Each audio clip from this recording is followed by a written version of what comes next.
So at this time, I'd like to welcome up a young man from the International Peace Youth Group, and he will come and read his letter that he has addressed to our distinguished guests. And so let's please give a round of applause to Aung Min, a youth of Myanmar.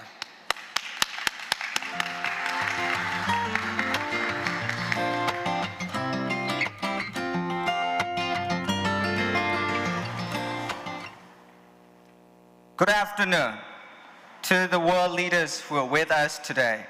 Today is a great day for us. I'm continuously asking myself whether it is a dream. How can we forget these days? I will not forget the support of IPYG, International Peace Youth Group, and HWPL. My name is Myint Thu, which means a successful person, which is only the meaning of the name, not true in reality. How can I be a successful person and a happy person, whether aware the country, the world is in conflicts and wars? My country, Myanmar, has the longest civil war, over 70 years, since the independent day. I have been living with the civil war for 28 years. Myself, 5 years being in the refugee, helping in Thai Burma border, which is the largest, longest refugees camp. And I was being with the victim of the civil war.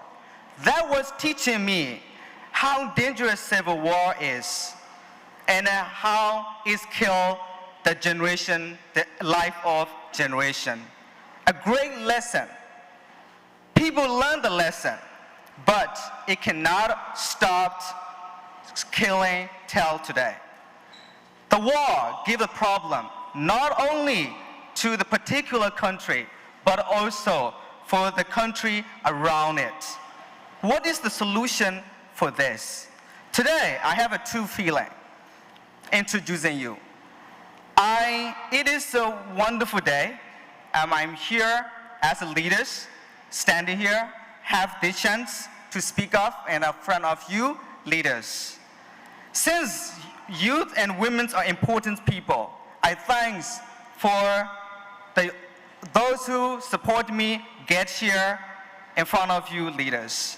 I'm here not just because of HWPL, just because of wanting peace, the world peace, different kind of conflicts around the world. Anyway, DPCW is the main reason, and IPYG, International Peace Group, is the bridge to me.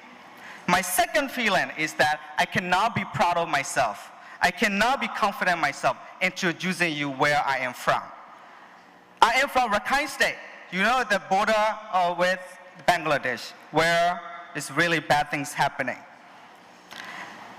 And I was born there. I am here today with you.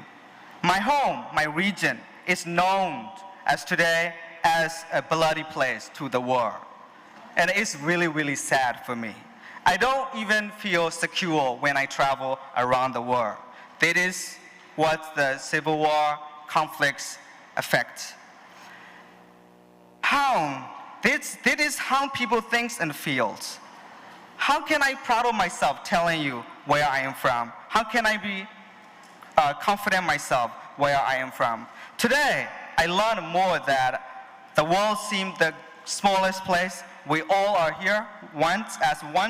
We are here to make an international law for all. In 2017, I decided myself I will actively participate in ending civil war in Myanmar because it has lasted for already 70 years fighting.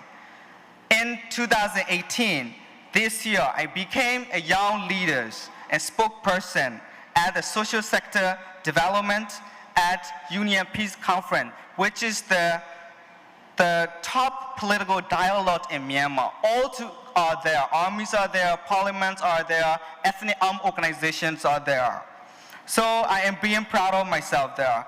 There, we made laws, we write principle, laws, policy, which is to end the conflicts in Myanmar.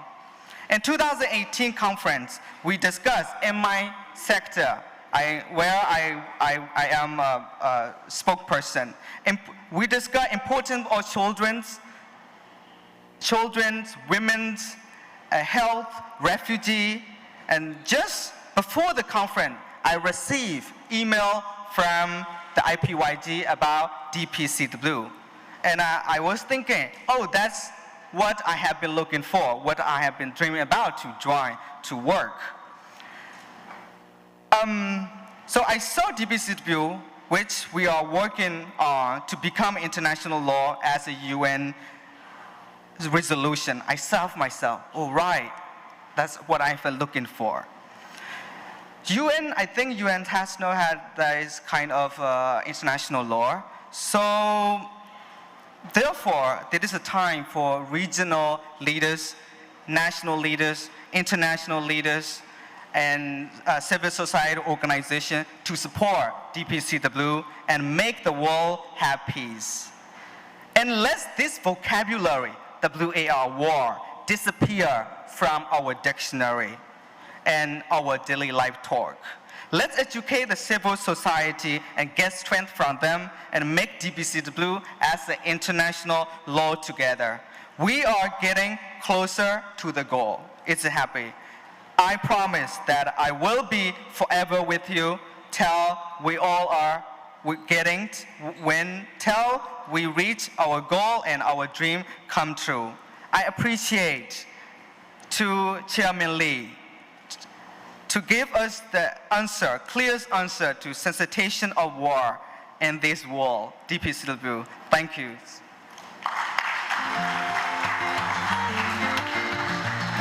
Thank you very much, Myint, for writing that letter to our distinguished guests, really showing the heart of the youth, urging the leaders of our nations to establish peace.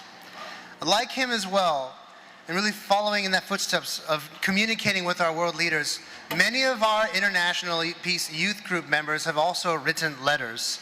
And as you can see, for our guests that are here with us today, there is a letter that has been given to you. And so with this letter that our youth members have written to you, we're going to have a time where we also as leaders can reply back to them and show them our heart as well as a leader for peace.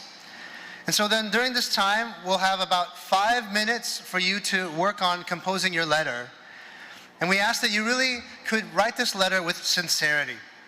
If you're not able to finish the letter that you'd like to write due to time, of course it's understandable. Just make sure that you finish this letter and give it to your protocol aid helper before you leave Korea, because we'll be collecting these letters as a commemoration of this great work of peace that we have done today. And to begin our program, I'd first like to take a minute to introduce the guests that we have here. And so I'll begin to name them as I follow to name them. If you could welcome them with a round of applause. First we have the Honorable Emil Constantinescu, the former President of Romania. His Excellency Victor Yushchenko, the former President of Ukraine. His Excellency Petru Lusinski, the former President of Moldova. His Excellency Stanislav Chizhevsky, the former Chairman of the Supreme Court of the Republic of Belarus. His Excellency Stephen Mesic, the former President of Croatia. His Excellency Ivo Josipovic, the former President of Croatia. His Excellency Dr. Rosalia Arteaga Serrano, the former President of Ecuador. His Excellency Donald Ramator, the former President of Guyana. His Excellency Paul Schmidt, the former President of Hungary. His Excellency Dr. Mansef Marzouki, the former President of Tunisia. His Excellency Lakoba Tei Iteli, the Governor General of Tuvalu. His Excellency Gennady Bubulis, the former State Secretary of Russia and the current President of the Baltic Black Sea Forum. The Right Honorable Hrant Bagration, the former Prime Minister of Armenia. His Excellency Zalto Lagumdija, the former Prime Minister of Bosnia and Herzegovina. His Excellency Kil Raj Rejbi, the former Prime Minister of Nepal. His Excellency Zumart Odabiv, the former Prime Minister of the Kyrgyzstan Republic. And His Excellency Samuel Sam Sumana, the former Vice President of the Republic of Sierra Leone. Let's give them all a round of applause. Now there are many leaders here that due to time we're not able to really mention their names. But regardless of not being able to announce each and every person joining us by name, we still would like to extend our great gratitude for you coming to this summit and coming to this conference and participating in this work of peace. Among those that we have mentioned, there are 9 ministers from 9 different countries, 3 chief justices from 3 different countries, and 8 ministers from various ministries around the world, for example, the Ministry of Justice. And so now at this time, to begin our program, we'd like to have a former and current presidents, Chairman of HWPL, Chairwoman of IWPG, the Director of IPYG, and the Secretary General of HWPL, please all come to the stage with our VIP speakers as well, and we'll take a photo with them.